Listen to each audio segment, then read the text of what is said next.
Now, are we all here? Peacock? Present. Granger? Present. Slocum? I'm here. Just say present. Well, if I'm here, I must be present, mustn't I? Humphreys? Present and correct. Brahms? Here. Lucas? Present! Now, the reason for this parade is that people have been tinkering with the time book. If the record is to be believed, those present yesterday included Errol Flynn, whose handwriting is not dissimilar to Mr. Lucas's, and Oscar Wilde. His name, for your future reference, Mr. Humphreys, should be spelt with an E. I've already admonished the miscreants. Yes, but it needs somebody with more authority to drive it home. Now, one expects this sort of thing in kitchenware and do-it-yourself, but not in ladies' and gentlemen's fashions. Will that be all, sir? No, there's one more thing. Today is Monday. Thanks for telling us. Allow me to continue, Mr. Lucas. Friday is a landmark in the history of Grace Brothers. On that day, young Mr. Grace becomes an octogenarian. Does that mean he's not allowed to eat meat? That means he will be 80 years old. And a fine age, if I may say so. I hope I shall be as active when I'm 80. Well, that's hardly likely. You're not as active as he is now. But the point is, I think that this floor should do something special for him to commemorate this notable event. Now, I know I only have to throw the problem into your laps for you to come up with some cracking ideas. Yes, well, don't say anything now. Give it some thought, formulate some ideas, and I'll use my expertise to pick a winner. What would we do without you at the helm, sir? Well, there's the bell. Off we go, off we go. Come on, £15. Is that your commission? Yeah. What did you do this week? 4 vests, 1 pair of gloves, 1 Bermuda shorts, and a returned overcoat. At this rate, I'd do better to leave and live on assistance. If you don't improve on that, you better. Yeah, there's a customer. Go on, let me have him. Well, by rights, as your senior, I should have him, but your story has touched my heart, so go on, you can have him. Good morning, sir. Can I help you? I'd like a handkerchief, please. It's my luck, isn't it? Thank you for your custom, madam. Now, in this bag, we have the Scarlet Undie Fun set, consisting of mini bra, waspy corset, can-can pants, suspender belt, and, of course, the black stockings. There we are. And in this bag, we have the same in fluorescent green. Will madam be requiring a bill? Oh, yes, for my income tax. I use them for my business. Oh, what sort of business are you in? That'll do, Miss Brown. There you are, madam. Merci. Bon chance. Bye-bye. That dog looked awfully tired to me. I expect it does a lot of walking. Ooh, well, that's not a bad sale. Over 60 quid. That's just over £3 commission. That's more than I've done all week.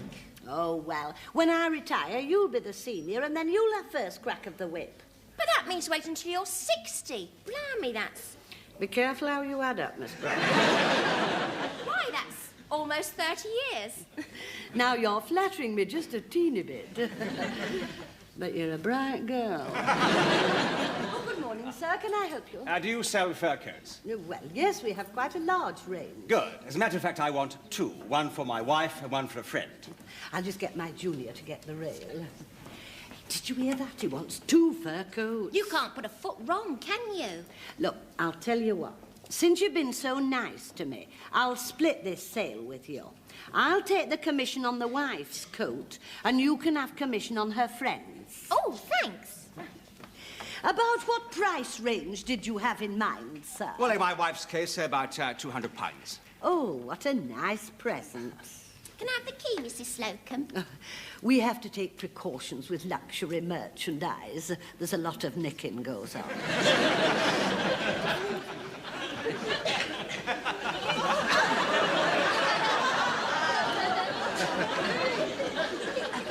Something in the region of £200 £200 for the customer's wife.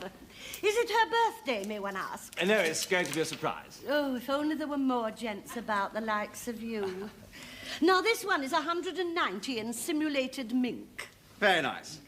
About what build is madam? Actually, rather like yours, stoutish. In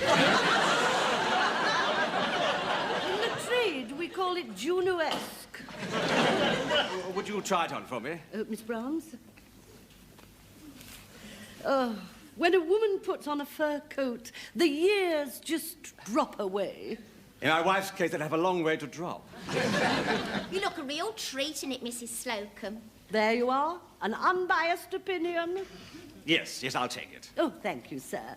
Sail to me, Miss Brahms. It's your lucky day. Never mind. You get the commission on the next one. Now, for your wife's friend, may I suggest this dyed coney? It's specially reduced to £40. Well, actually, it's not my wife's friend. No.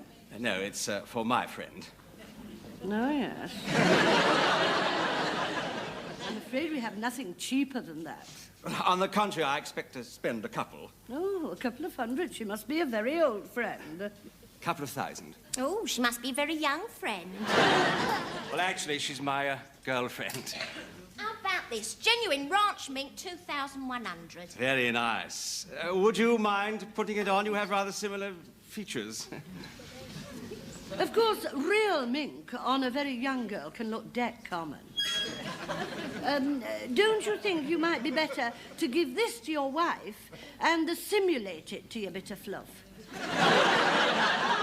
No. Now, how long have you been married? 20 years. How many children? 4.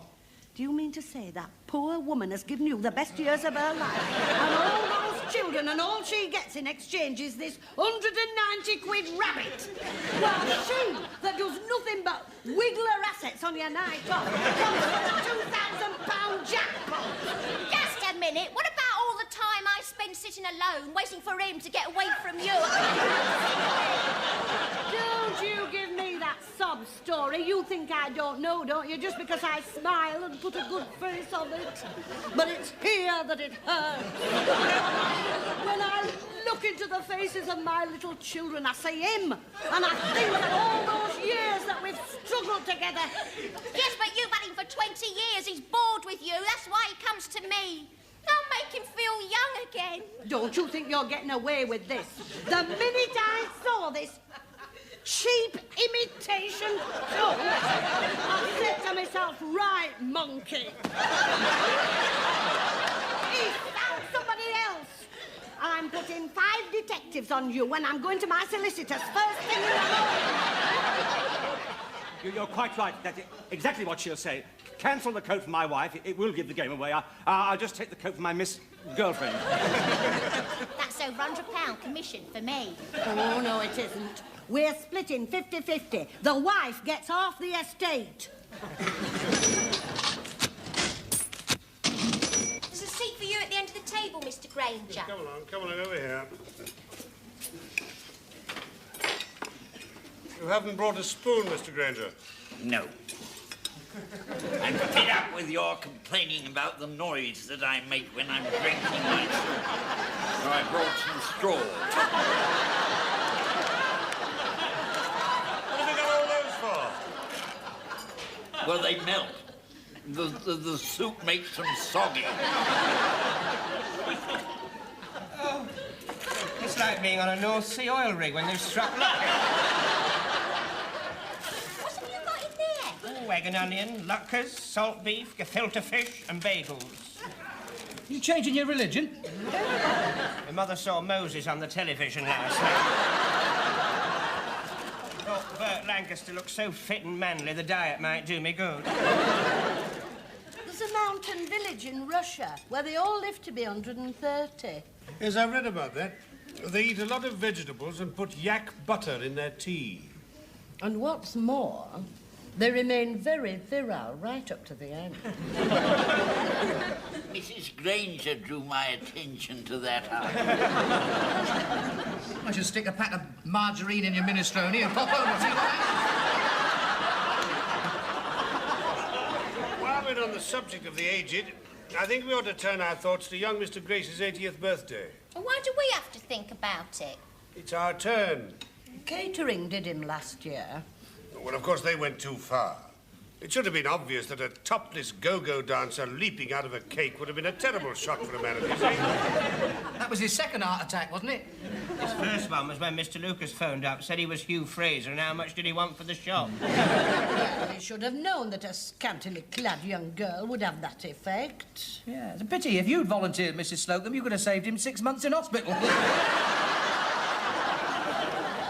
wouldn't catch me doing that. No, you wouldn't get in the cake. This is getting us nowhere. What we are looking for is a fitting tribute. Something like the victory parade for Churchill and the King. What about that telly programme where they get somebody famous and they show pictures of them in little short trousers and they end up shaking hands with Danny LaRue? I saw that. I didn't like it. Nevertheless, you may have the germ of an idea there.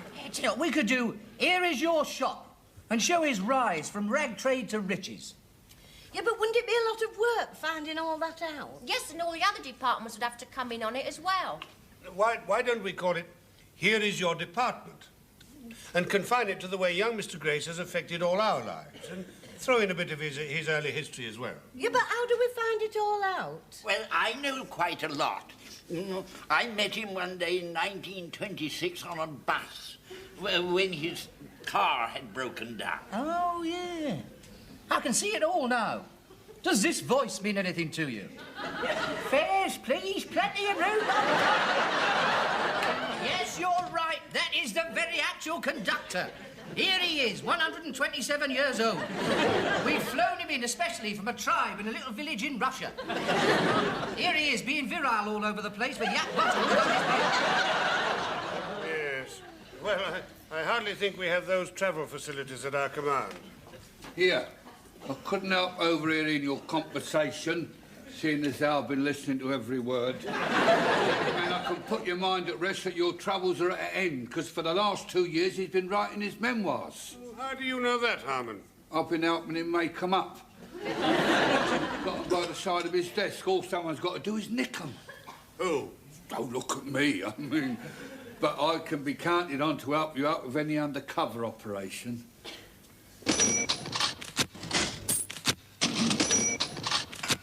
I thought you were supposed to be the one undercover. Shut up.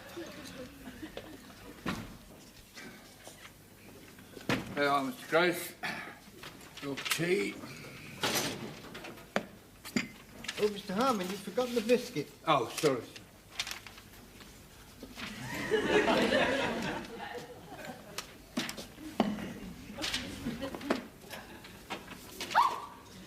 Was that your hand, Mr. Grace? Doing what? Pinching my bottom. It sounds like me, yes. Yes? Good, good. Well, start Mr. Grace towards the lift in 1 minute. Everything set at your end, Peacock? Definitely, sir. Mr. Lucas obtained young Mr. Grace's memoirs about 4 days ago. And he tells me that he's managed to unearth some magnificent background material with particular emphasis on the way young Mr. Grace has affected the lives of the members of this department. Well, young Mr. Grace will be coming up from the bargain basement. Good. And Mr. Lucas is set up in the boardroom to surprise him, so we'd better get up there with all speed, because then we can be ready to come in when we need it. Right, is it working? Running? OK. Right. I'm standing in the boardroom of Grace Brothers store. Grace Brothers, that well-known department store. Now, any minute now, coming through that door there is a man who has no inkling at all of the tribute that's about to be paid to him. Limited. Hey, what are you talking about? Limited. Grace Brothers Limited. Well, never mind that. Is it running? Oh, yeah. Well, shut up then. I mean, we've got to give him this tape afterwards. Have we? Yeah. Oh, I, Mr. Harmon, and the maintenance department worship that man. Shut up! He thinks that he's coming up here to interview this new secretary. Here he is. I'm going to hide myself behind the screen now, and we'll see what happens. Here is your new secretary. Oh, yes, yes. Oh, very nice. Yeah. Leave us alone. Oh, right.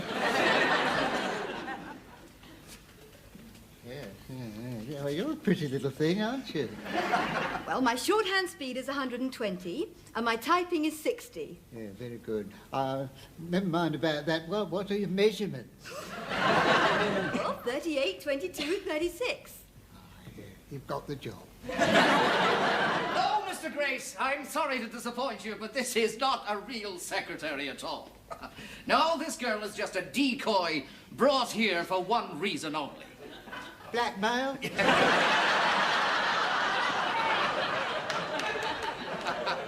No, Mr. Grace.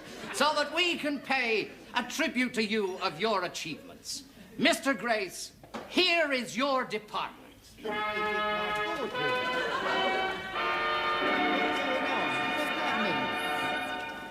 Don't worry, it's like that television show where they show some famous person starts off wearing short trousers and ends up shaking hands with Danny LaRue.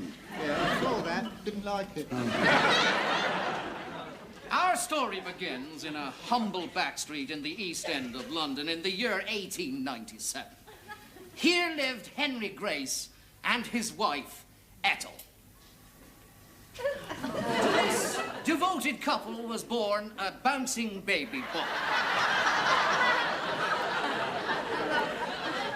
Although born of a long line of cobblers, destiny had ordained a different fate for this wee lad. Not for him the cobbler's last. No, he was impatient to get away from his environment. I'm not surprised those fur rugs tickle something off. And from this humble home, he went to this humble school. Now, standing there as that pinch-faced urchin there, Mr. Grace, now, what thoughts were passing through your mind? I mean, did you have any idea that one day you'd become a millionaire? Well, no, my braces had bust and I was keeping the trousers.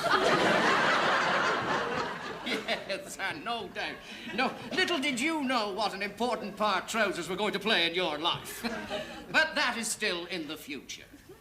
Leaving your school, you obtained a job which straight away made you stand apart from your fellow man. Yes, you became an apprentice haddock filleter. I think it would make him stand apart. All day long, you wielded your filleting knife, and would you believe it, Mr. Grace, we have found in Grace Brothers' kitchen this very knife, which is almost identical to something very similar.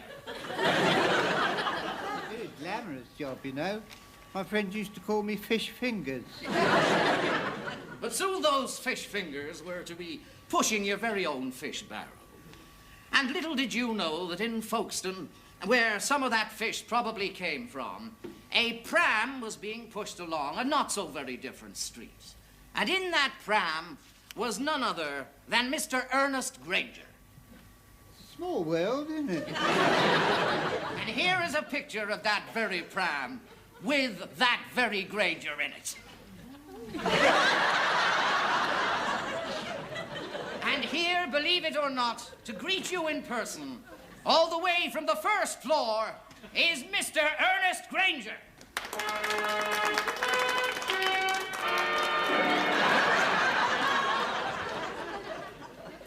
It was really Eastbourne, does it matter? No, shut up, just stand. I believe, Mr. Granger, you have an amusing anecdote to tell about Mr. Grace. Indeed, I have. Yes, it was in 1926. I remember I boarded a number 11 bus and I sat down, and who should I see sitting next to me but you've guessed it. It was young Mr. Grace. Well, I was embarrassed. Yes, I was. Yes. You see, I was only a junior, and I wondered if I spoke, if he would think I was being forward. But I needn't have worried, no. You know, he looked at me and he said, "Good morning." And that's the kind of man he was. Thank you, Mr. Ernest Granger.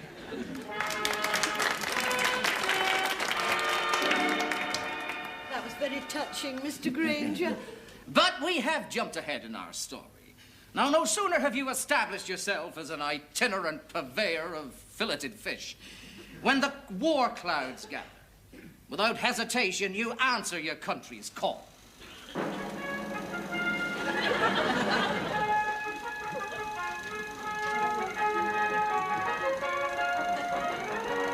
We didn't hang about in those days. Yes, without hesitation, you answer your country's call. And you give up your fish stall, and for 4 long years, you manufacture tin pilchards for the troops. Now, by an amazing coincidence, and after a lot of research, we have discovered being served in this very canteen those same tin pilchards.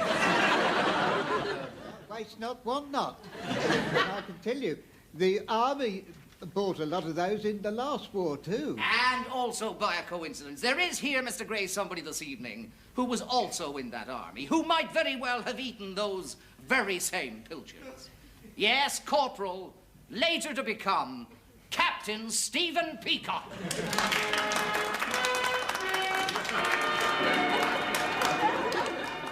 I believe Captain Peacock has an amusing anecdote. Oh, yes, indeed I have, yes. I well recall one cruel January morning. I just missed my bus, and I was standing there blowing into my gloves to bring the circulation back to my hands, when a large Rolls-Royce drew up beside me. The door opened, and there sat young Mr. Grace, beckoning to me. Forfeiting my place in the queue, I went across to him. "Don't worry," he said, "there'll be another one along in a minute."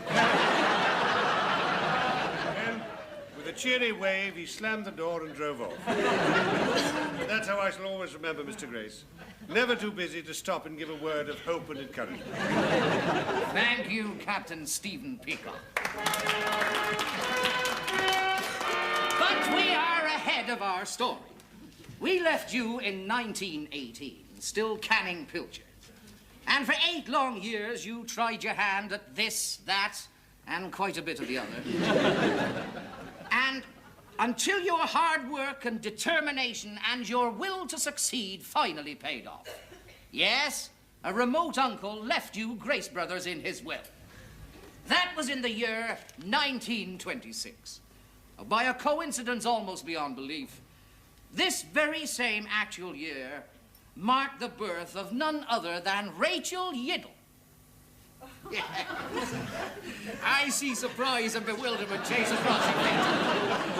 Well, perhaps this photograph will help you. Yes, you've guessed it. Miss Rachel Yiddle, later to become Mrs. Slocum.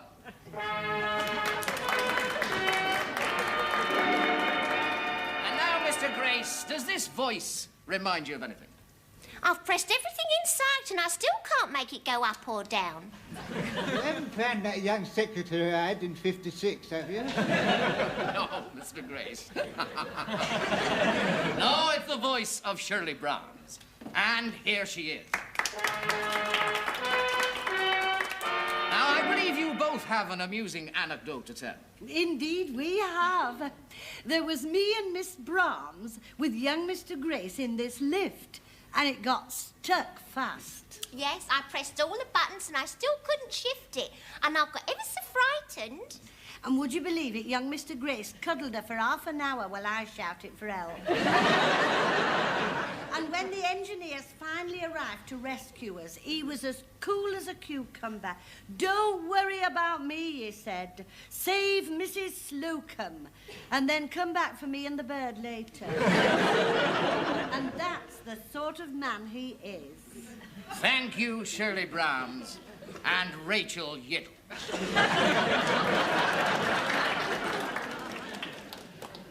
So, as you can see, Mr. Grace, the long arm of coincidence has always played a great part in your life. But we can't go, we can't leave without one final coincidence. That'll be down in the room. Does this voice mean anything to you? I'm free. It's the one with the funny walk. You're right. Right first time, Mr. Grace. You've guessed it, and here he is, the master of the snug fit, Mr. Wilberforce Claiborne Humphrey. I won't kiss you, I've got a bit of a cold.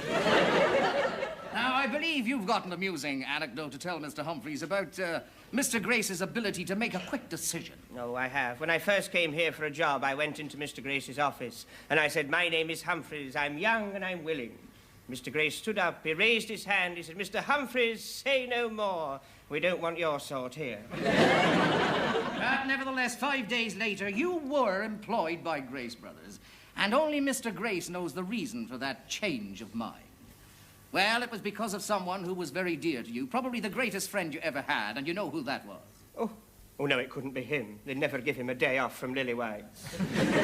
No, well, then let's have a look at this picture and let it remind you. Lucy! Oh, it's Mother. Yes. Indeed, let her tell her story in her own words. Well, you've not brought her here. It's a day for bingo. Hello, Mr. Grace. I'm sorry I can't be with you, but it's my day for bingo. I shall never forget the time my little lad came back from his interview at Grace Brothers. Although he stuck his chin out and he didn't cry, he was heartbroken. Mothers can tell, you know. Later that night, I peeked in on him. There he was, clutching his teddy bear, with tears on his cheeks. He cried himself to sleep. Oh, Mother, don't go on. The following day, he was busy with his crochet work, and I sneaked out and I came to see you, Mr. Grace. I threw myself down on my knees in front of your desk, and I said, "Look at me. You're looking at a mother with a broken heart." Oh, Mother, you didn't. He's a good, kind boy. Oh, she's right. He's loving. I am. He'd bend over backwards to help anybody. I did? Give him a chance, I said. And you smiled at me over your inkwell. Don't get your knickers in a twist, you said. I'll give him a try. Do you know, I was so grateful. I threw my arms round your neck and I kissed you. You didn't. You did? And the rest is history. Once you came under Mr. Grace's hand, you never looked back. In fact, none of us ever looked back. Mr. Grace. But what about me? Well, I expect you were too boring. Mr. Grace, here is your department.